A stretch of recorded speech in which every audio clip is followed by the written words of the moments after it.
रोहित पवारनं मला असं वाटतं की आपलं कुटुंब, आपला पक्ष, आपला परिवार म्हणून ज्या वेळेला आम्ही राष्ट्रवादी काँग्रेस पक्षाकडे पाहतो, आदरणीय पवारसाहेब, आदरणीय दादांकडे पाहत होतो, त्यावेळेला सुद्धा रोहित पवार काय काय उपद्व्याप उद्योग करत होते हे आता सगळं मला असं वाटतं की आगामी काळात मला बोलून दाखवावं लागेल.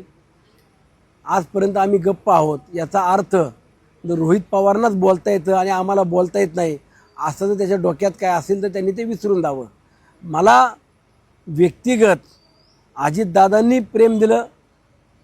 माझ्या मतदारसंघातल्या जनतेचे प्रश्न सोडवण्यामध्ये सातत्यानं स्वतः दादा आग्रही राहिले. मागील 5 वर्षामध्ये मावळ तालुक्यात विकास कामं कशा पद्धतीने सुरू आहेत याचे साक्षीदार माझी मावळची जनता देखील आहे आणि पक्षातले नेते देखील आहेत.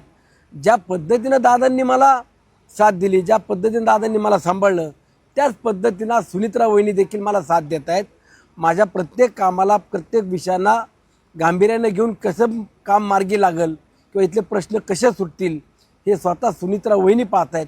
मग अशा व्यक्तीला, अशा नेत्यानं माझ्यासाठी अजून काय करायला पाहिजे की तो आम्ही दुसरा पर्याय शोधू, या पलीकडं अजून दुसरं काय करावं अशी माझी कुठली अपेक्षा नाही. त्यामुळं स्वतः काँग्रेसमध्ये चालला आहे, लवकर जा तिकडं.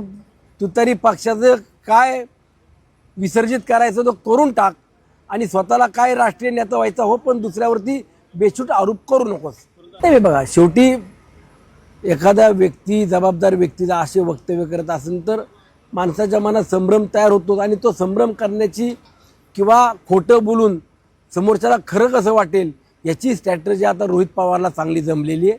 त्यामुळे ते जे काही बोलतायत, आज राज्यामध्ये आम्ही युतीच्या सरकारमध्ये आहोत. भारतीय जनता पक्ष, शिवसेना, राष्ट्रवादी काँग्रेस पक्ष आणि एकत्रितपणानं महायुतीचे सरकार म्हणून काम करत असताना आज मी जरी राष्ट्रवादी असलो तरी भाजपच्या नेत्यांना देखील मी काही परखा नाही आहे आणि राष्ट्रवादीच्या नेत्यांना देखील भाजपचा कुठला नेता किंवा कार्यकर्ता आला तर तो परखा नाही आहे.